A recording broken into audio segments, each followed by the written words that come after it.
Kasus seorang ibu yang hampir ngelempar bayinya ke kereta dan diduga kena baby blues. Jujur, ini berita yang Mimi sedih banget ngelihatnya, bacanya, dan terdapat banyak sekali kontra atas kejadian ini. Baik yang, ya terutama banget sih pastinya yang geram gitu ya sama perbuatan si ibu. Bisa-bisanya sekedar, kalau kata orang, masa iya sih baby blues bisa sampai bikin seorang ibu kayak gitu. Tapi masalahnya untuk kita yang gak pernah ngalamin atau gak pernah ngerti yang namanya baby blues, memang jadi terlihat sepertinya ini tuh berlebihan. Tapi buat yang ngerasain, baby blues itu memang seserius itu. Dan sebenarnya baby blues itu bisa dicegah. Mimi sendiri pernah mengalami baby blues waktu anak pertama. Dan yang gak sampai pengen lempar anak ke kereta, enggak. Jadinya penuh amarah, gak tenang, gak happy. Dan itu kalau udah kayak lagi bener-bener menyerang si baby bluesnya, itu memang akhirnya bisa membuat kita nggak care gitu loh sama anak. Tapi ibu-ibu yang mengalami baby blues terus jadi cenderung lebih gampang marah, jadi lebih gampang teriak, bahkan sampai bisa melakukan hal itu. Menurut Mimi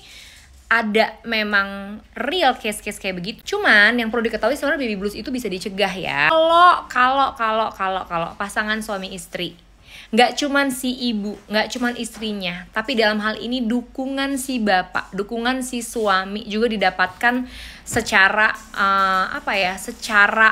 secara penuh. Karena beneran ya, jadi ibu yang baru melahirkan itu selain karena secara hormon juga belum balance, apalagi ditambah mungkin kalau lingkungan sekitarnya, terutama dalam hal ini suami, itu tidak suportif, nggak pernah ada, tidak siaga, kebanyakan menjudge, kebanyakan mengkritik, kebanyakan mengeluh, tidak ikut serta dalam membesarkan dan mengurus anak, rasa bahwa cari duit aja udah cukup, rasa bebas, gue mau pulang jam berapa aja, nggak usah ngatur-ngatur, coy gue nyari duit. Intinya menjadi suami yang nggak pernah ada. Menurut Mimi konsep menjadi orang tua, parenting, suami, istri, ibu, dan bapak itu nggak seperti itu. Mimi yakin menurut banyak ibu juga di dunia ini begitu. Pressure kayak begini nih, tekanan-tekanan kayak begini yang kelihatannya sepele buat orang yang ngerti, kayaknya ya elah. Tapi buat si ibu yang ngerasain, yang lagi ngejalin betapa repotnya beradaptasi hidup saat ada bayi, terus memiliki kehidupan yang lingkungan sekitarnya itu tidak suportif, bahkan cenderung sangat negatif menanggapi si ibu, mungkin banget hal ini bisa menyebabkan si ibu menjadi baby blues. Ada yang ringan, ada yang sampai berat banget. Mungkin kasus yang dialamin sama si ibu yang hampir lempar anaknya ke kereta ini memang baby blues yang berat. Ini sama sekali tidak membenarkan. Baby blues itu bisa banget, menurut Mimi bisa banget kita hadapi. Orang ibu itu selalu bisa sebenarnya melewati apapun, menghadapi ujian apapun, termasuk baby blues. Tiap ibu Mimi yakin selalu punya kekuatannya sendiri-sendiri, kekuatannya masing-masing, meski dunia melawan dia sekalipun, meski orang-orang di sekitar dia sekalipun tidak memberikan dukungan. Sebenarnya seorang ibu jauh di dalam hati dan dirinya itu selalu punya kekuatan sendiri untuk bangkit dan memperbaiki hidupnya kalau orang-orang di sekitarnya seperti tidak mensupport dia sama sekali. Seorang ibu Mimi yakin punya kemampuan itu. Tapi ada baiknya, bahkan akan sangat baik kalau kita nih,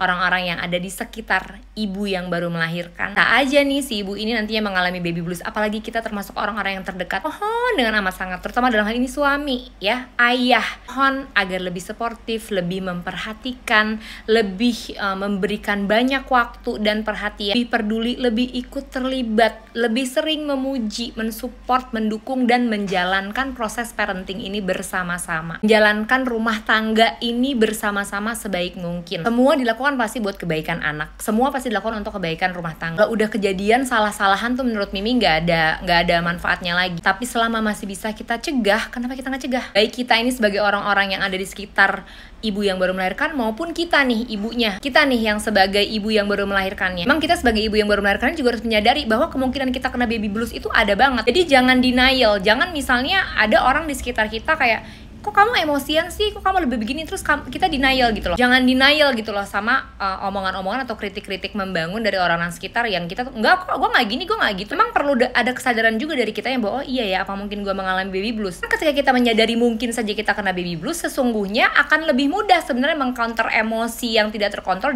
daripada ketika kita denial bahwa kita ini lagi kena baby blues.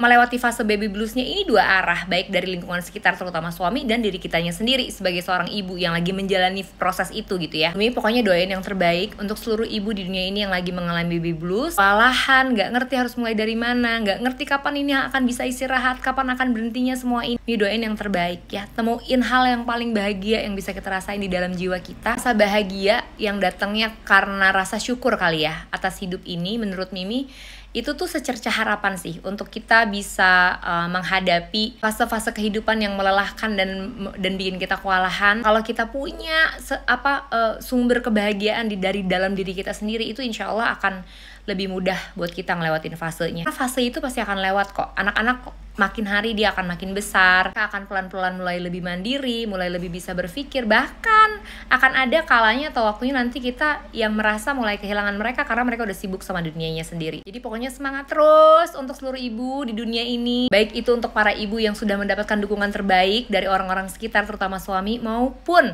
seorang ibu yang harus melawan dunia ini sendirian karena gak ada orang-orang di sekitarnya yang gak pernah mengerti. Ada orang-orang di sekitarnya yang selalu menghujat, menjudge, menyalah-nyalahkan, mengeluhkan. Pokoknya Mimi doain yang terbaik. Semangat ya buat kita semua. Love you deh ibu-ibu, love you.